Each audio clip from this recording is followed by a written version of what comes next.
The increased price in essential items is a much talked about topic in the society these days.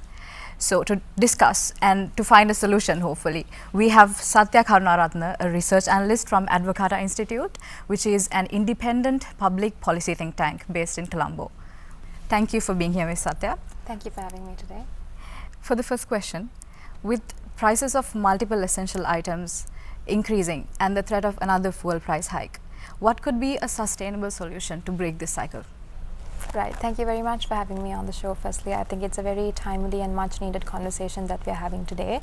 I think a lot of people are kind of looking for answers. I mean, I think all of us were alarmed by the number of price increases that happened day before yesterday. So I think what fundamentally needs to be understood here is the fact that Sri Lanka's economy is not in the best of shapes, and it is severely being felt in the form of price hikes, especially to the poorer segments of society. So there is absolutely no denying of the fact that, you know, the poorer segments of society are severely being affected or impacted by this. And I think something else, that even though this might not necessarily be something that's easy to digest, I think something that we may have to brace ourselves for in the coming months is to kind of prepare ourselves for maybe a bit of a rocky road in the months that are coming ahead. Having said that, I think you know, we all know that prices of wheat flour, milk powder, cement and gas have increased. I mean, it's true that, you know, the government having to reverse on their policy of imposing price controls and having to take away price controls on these items have played a role in this. I mean, there's no denying of that, and we do admit the fact that the consumer has been directly impacted by this, that they are definitely feeling the weight of this, you know, reversal of this policy solution. However, having admitted that, I think something else that we need to fundamentally understand here is the fact that, you know, these price increases are also a reflection of price hikes in the global market, right? And it is also very much a reflection of the precarious economic condition that Sri Lanka is in at the moment, right? And another thing that's very important is that, you know, we need to understand that these price hikes were so severe, or the jump of these price hikes was so high, because the Sri Lankan government, or many consecutive governments, have resorted to policy solutions such as price controls to maintain a artificial price level, you know, a low price level in the market. So what should have ideally happened was, you know, the prices should have been allowed to, you know, adjust in the market. So, you know, there would have been more room for changes to adapt to changes, right? And so that then it could have been spanned over a longer period of time. So this sudden price change, or this you know, increase would have not been dawned upon the consumer overnight.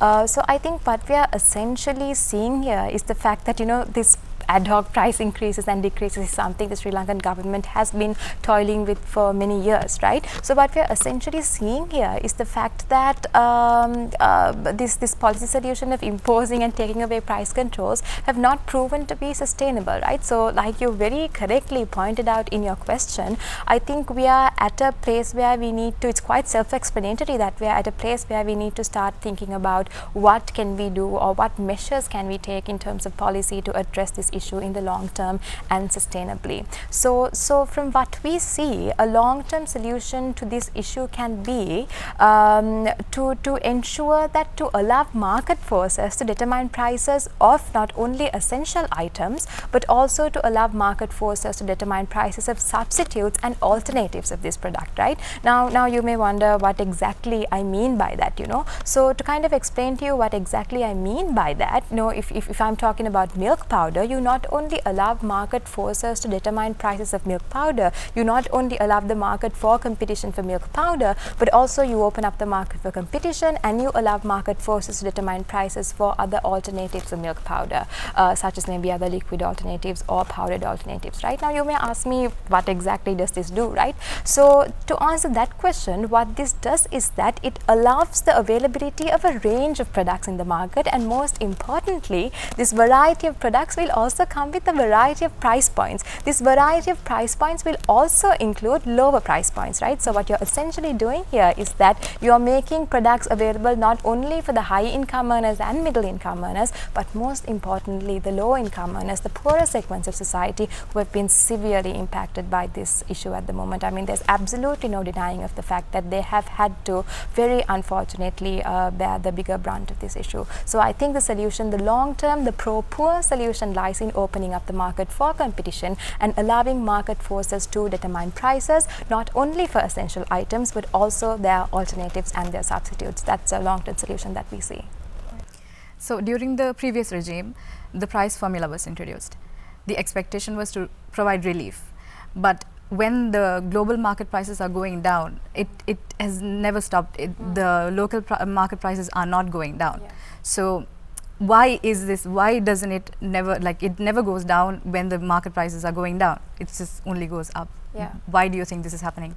Right. So let me kind of dissect that question and give you a proper answer. So I think in terms of prices and ensuring a fair price to the consumer, one of the, like you very correctly pointed out, one of the popular policy solutions that many governments around the world have resorted to is a price formula, right?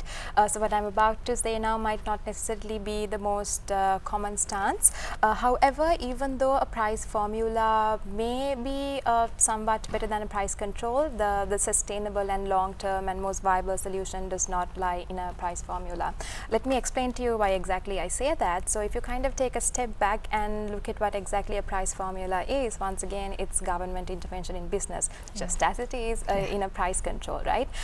So this once again ties to that very fundamental thing that I was trying to convey here, which is that, you know, there is the need to allow the market to function on its own. And then you very correctly asked me, you know, when global prices increase, it's very much reflected in the domestic market, but why isn't it reflected when prices decrease? So that's a very good question. That is fundamentally why we are saying that, you know, allow market forces to determine prices. So then another question that you may ask me along with this is, okay, so you say you allow you know, market forces to determine prices, so what if global prices go up? Then how do you ensure that when it's reflected in the domestic market, how do you ensure that the average consumer can indeed afford these goods, right?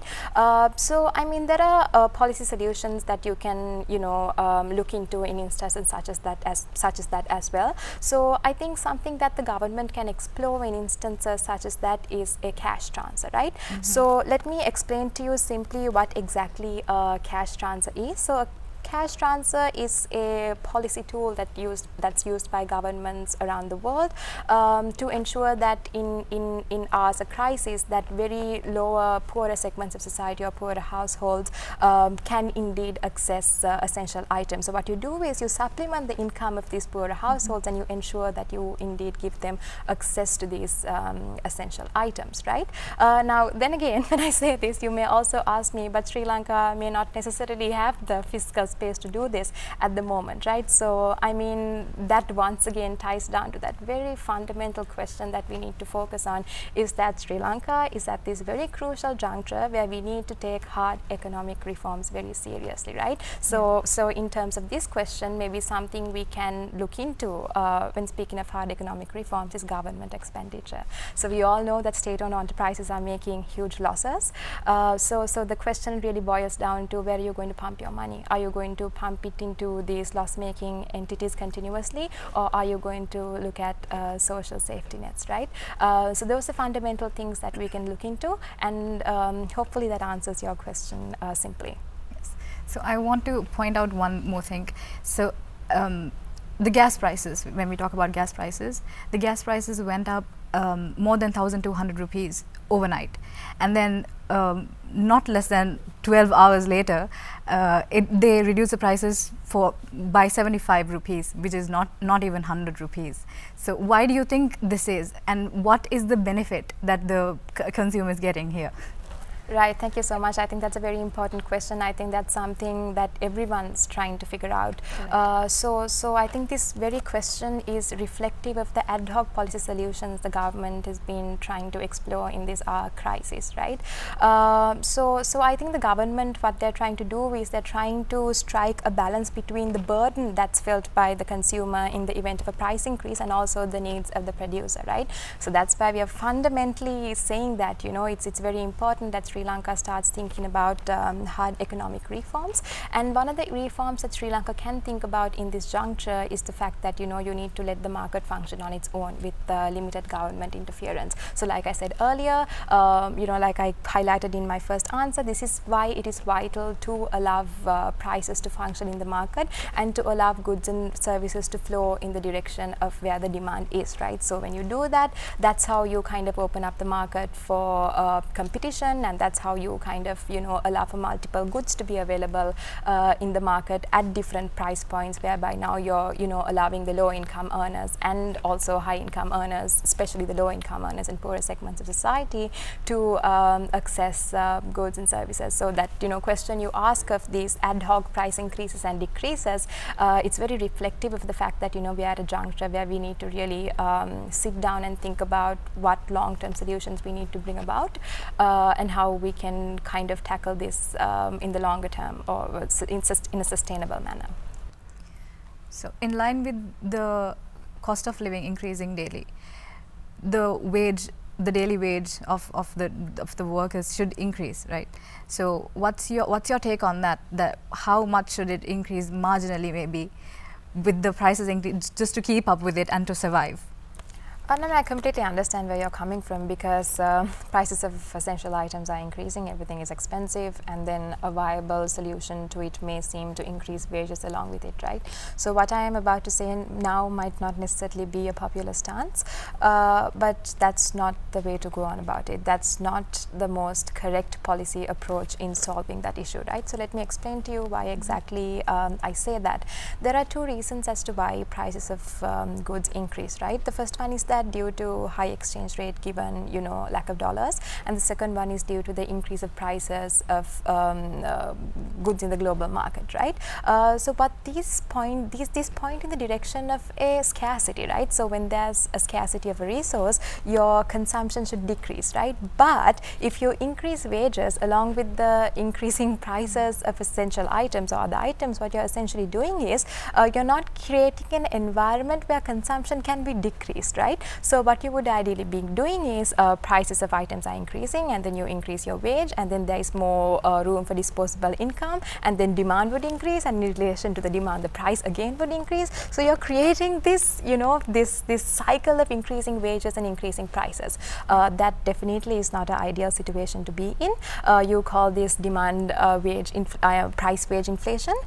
So what ideally should happen is that the consumer should be encouraged to consume alternatives for the product, right? So that's why I've been saying throughout this conversation that it is very vital to open up the market and to allow market forces to determine prices of not only essential items but also substitutes and alternatives available for these essential items. Like I said earlier, what it does is that it gives a range of products in the market at different price points, meaning that you allow low income earners and the poorer segments of society to also access these items. So the solution does definitely not lie in increasing wages in relation to increasing prices. However, you know, it once again points out to the fact that we are at this crucial juncture where we need to start thinking about hard economic reform seriously. Correct. So how would the rising cost of living impact small businesses, in your opinion? Right, how would the rising cost of living impact small businesses? I think before I ask that question, something I want to bring your attention to is the fact that small businesses in Sri Lanka have been functioning in a policy and regulatory framework that is not necessarily in their favor, right? For example, if one person does wish to start a business, there are multiple regulatory barriers that they need to cross in order to even register their business, right? So given that, I think we all know, given the pandemic and all of that, price increases, and also given, you know, scarcity of items, definitely, you know, it hasn't been a walk in the park for small businesses. You know, there had been their production processes must have taken a hit because, you know, the items that they need, raw materials might not be available, or they might be, you know, expensive. So I think even on spaces like Twitter, we've seen how maybe even slightly high-end business owners, they complain about how they can't afford, or they can't access, or they can't find products, raw materials that brought, you know, a competitive edge or added value to their the product that their business that they offer, right? So you can definitely see that this has created a big impact or created a dent on business operations, especially for small businesses. So there is no denying that, and that's why, once again, I want to most definitely highlight that.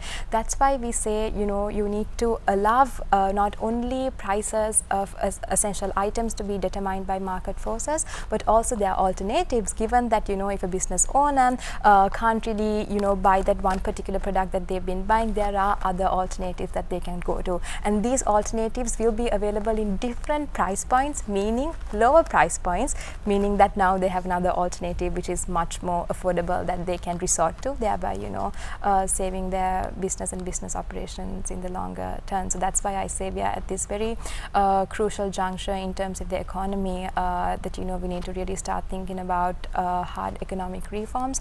We need to think about improving competition. We need to think about opening up our markets if we are serious about, you know, heading in the right direction, if we want to rectify this kind of mess that we have found ourselves in terms of the economy. Thank you, Ms. Satya, for being here, and thank you for your beautiful insights on the current issue. Thank you very much for having me. Once again, we'll meet with a fresh topic on the current issues that has an impact on the public.